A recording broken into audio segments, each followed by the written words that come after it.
پل پل کتنے بار ایسا ہوا کہ ہم دعا کرتے ہیں اپنے بچوں کے لیے. میں سمجھتا ہوں عورتوں میں سے کچھ عورتیں ہاتھ اٹھا سکتی ہیں، میں کرتی ہوں اپنے بچوں کے لیے. میں کہہ رہا ہوں مردوں میں سے کتنے مرد ہیں جو اپنے بچوں کے لیے دعا کرتے ہیں؟ میرے کو دعا کرتے شرم آتی ہے یار، تھوڑی سی دعا دیتے ہو تو اس سے زیادہ شرم آتی. جمتے نہیں اپنے کو تو دعا دینا. تو جزاک اللہ بول تو جزا سمجھ جان، جزاک اللہ بڑے، اللہ آپ کو اچھا رکھے وہ کرے. مطلب دعا دینے میں بھی ہم تو شرماتے ہیں، تو اپنے بچے کو کہاں سے دعا دیں گے پھر؟ نبی اکرم صلی اللہ علیہ وسلم فرماتے جو والد اپنے بیٹے کے حق میں دعا کرتا اللہ اس دعا کو کبھی رد نہیں کرتا. ایک روایت فرمایا باپ کی دعا بچوں کے حق میں رد ہوتی ہی نہیں ہے. ماں کے تعلق سے نہیں کہا یہ بات، باپ کی دعا، چونکہ باپ وہ کم کرتے ہیں نا.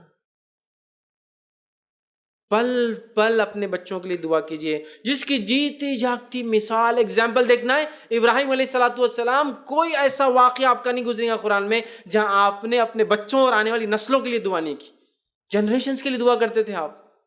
اسماعیل علیہ السلام کی بات ہوئی، فوراً دعا کی اللہ ربی حبلی من الصالحین. اللہ نے بشارت دی تم کو بیٹا ہونے والا ہے، کہا ربی حبلی من الصالحین، اللہ مجھے نیک اولاد عطا فرما. بیٹا بڑا ہو گیا، دعا کرے اللہ اس کی ذریت، اس کی نسلوں کے اندر ایمان پیدا کر.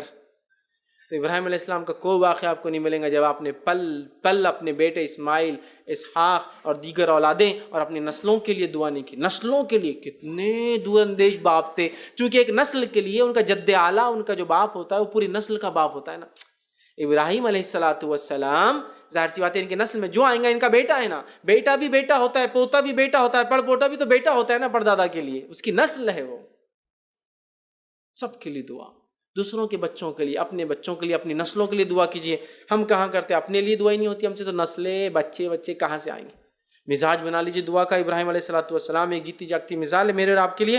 کتنی دعائیں ابراہیم علیہ السلام کرتے تھے، یاد رکھیے. اور یہ تمام انبیاؤں کا، نیک صدیقین، صالحین اور اولیاء کرام کا طریقہ رہا ہے کہ وہ خود اپنے بچوں کے لیے اور دوسروں کے بچوں کے اور نسلوں کے لیے دعائیں کیا کرتے تھے.